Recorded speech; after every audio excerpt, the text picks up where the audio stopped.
दोस्तों, पिछले एपिसोड में हमने डायबिटीज के बेसिक सिम्टम को जाना, जैसे डायबिटीज क्या है, ये कितने किस्म के हैं और ये कौन कौन सी एज में हो सकते हैं। इस बारे में डॉक्टर साहब से हमारी तफसील से बात हो चुकी है और आज हम इस जर्नी का सेकेंड एपिसोड लेकर आए हैं, जिसमें हम जानेंगे कि डायबिटीज होता क्यों है, इसका मेन रीजन क्या है, इसको कंट्रोल कैसे कर सकते हैं और इसको प्रिवेंट कैसे किया जा सकता है। इस वैल्यूएबल गाइडेंस के लिए हम फिर से स्वागत करते हैं डॉक्टर M.A.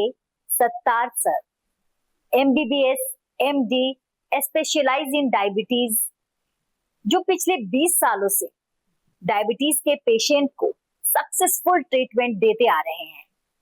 तो चलिए बिना देर करते हुए शुरू करते हैं बेहद इंपॉर्टेंट और इंफॉर्मेटिव वीडियो के साथ। सर, स्वागत है सर आपका। What is the main reason for diabetes?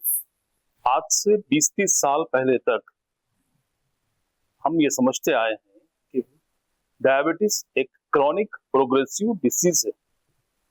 Chronic means लंबी चलने वाली, खुद पुरानी। क्रॉनिक प्रोग्रेसिव मीन्स हमेशा आगे बढ़ने वाली। तो क्रॉनिक प्रोग्रेसिव डिसीज है, मतलब ये चलते रहेंगी, खत्म नहीं होंगी। इसको खत्म करना नामुमकिन था और हम इसी बेसिस पे उसका इलाज भी कर रहे थे। लेकिन अब हमको ये मालूम हो गया है कि उसका मेन रीजन क्या है। डायबिटीज का मेन रीजन इंसुलिन रेसिस्टेंस है और वो इंसुलिन रेसिस्टेंस की वजह से ही डायबिटीज जैसे डेवलप होती है। डायबिटीज चाहे वो टाइप 1 हो या टाइप 2। सर, डायबिटीज के सिम्टम्स क्या है? बेसिकली डायबिटीज के कोई सिम्टम्स नहीं होते। वजह उसकी ये है कि ये एसिम्टोमेटिक है। पेशेंट्स कभी भी डायबिटीज है बोल के आपके पास नहीं आता। ये क्या है, एक्सीडेंटली इत्तेफाकी तौर पर डिस्कवर करते हुए इसको डायबिटीज है। और ये क्या है, इंसुलिन रेसिस्टेंस, इसके बाद प्री डायबिटीज, फिर डायबिटीज, इसके बाद कॉम्प्लिकेशंस। तो पेशेंट को इंसुलिन रेसिस्टेंस भी एसिम्टोमेटिक होता, प्री डायबिटीज भी एसिम्टोमेटिक है, डायबिटीज भी एसिम्टोमेटिक है। तो पेशेंट आता तो वो कॉम्प्लिकेशन के साथ आता। तो ये स्टेजेस पूरे पार करके जब कॉम्प्लिकेशन शुरू हो जाते तो इसलिए डॉक्टर के पास आता, क्योंकि जब तक ये तकलीफ नहीं है कोई पेशेंट डॉक्टर के पास नहीं जाता। तो कोई भी तकलीफ है डॉक्टर के पास आके पूछा, बाद बहुत क्या होता कि भाई पूरे जिस्म पे उसकी खुजली होती रहती। उन्होंने बोला साहब ये खुजली हो रही, मैं कई सब दिनों से दवाएं खा रहा हूँ, कम हो रही फिर शुरू हो जा रही, कम हो रही फिर शुरू हो रही। तो हम बोलते भाई आप जाके एक बार ब्लड टेस्ट करा लो। तो जब मालूम होता कि भाई उसको डायबिटीज, और वो डायबिटीज एडवांस स्टेज में आ जाती है।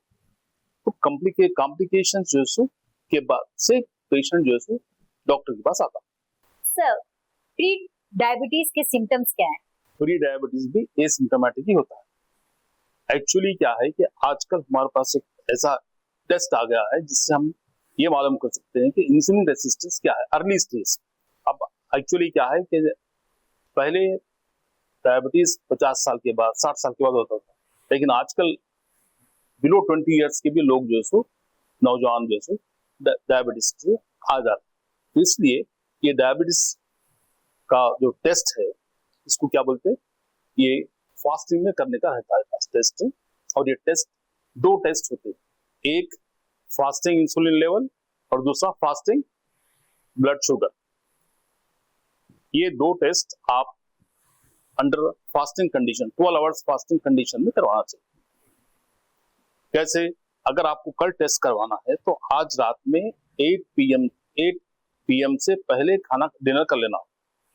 8 PM के बाद कुछ नहीं खाएंगे। कल सुबह मॉर्निंग में 8 AM के बाद 12 आवर्स हो जाते हैं, तो जब जाके आप कोई स्टैंडर्ड लेबोरेटरी में 2 टेस्ट करवाना चाहिए। एक क्या है, फास्टिंग इंसुलिन, और दूसरा फास्टिंग ब्लड शुगर। और उसको एक फार्मूला है, वो फार्मूले में डाल देंगे। क्या था, fasting blood sugar into fasting insulin level divided by 405। The result should be less than half. Half का मतलब 0.5।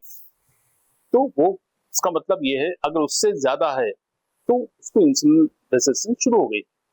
और इंसुलिन रेसिस्टेंस एक बार शुरू हो गई है तो आप उसको कम करना जरूरी है, नहीं तो इंसुलिन रेसिस्टेंस आगे चलकर प्री डायबिटीज हो जाती, फिर डायबिटीज, फिर उसके बाद डायबिटीज से कॉम्प्लिकेशन। पेशेंट आपके पास तब आता है जब कॉम्प्लिकेशन होंगे, विदाउट कॉम्प्लिकेशन कोई भी पेशेंट डॉक्टर के पास नहीं आता। तो इंसुलिन रेसिस्टेंस अगर आपको मालूम कर सके, और ये जो सो मोर देन 20 ईयर्स कोई भी इंसान है, चाहे लेडीज हो, जेंट्स हो, बॉयज, गर्ल्स, सबको ये टेस्ट करना चाहिए, तभी उसको मालूम होगा कि अभी इंसुलिन रेसिस्टेंस स्टार्ट हुआ है या नहीं हुआ है। और एक बार अगर इंसुलिन रेसिस्टेंस कंफर्म हो गया तो हम दवाई की जरूरत नहीं है उसको ट्रीट करने के लिए, ना इंजेक्शन की जरूरत है और ना इंसुलिन की जरूरत है। सिंपल लाइफस्टाइल चेंजेस से हम जो है इंसुलिन रेसिस्टेंस को ट्रीट कर सकते हैं।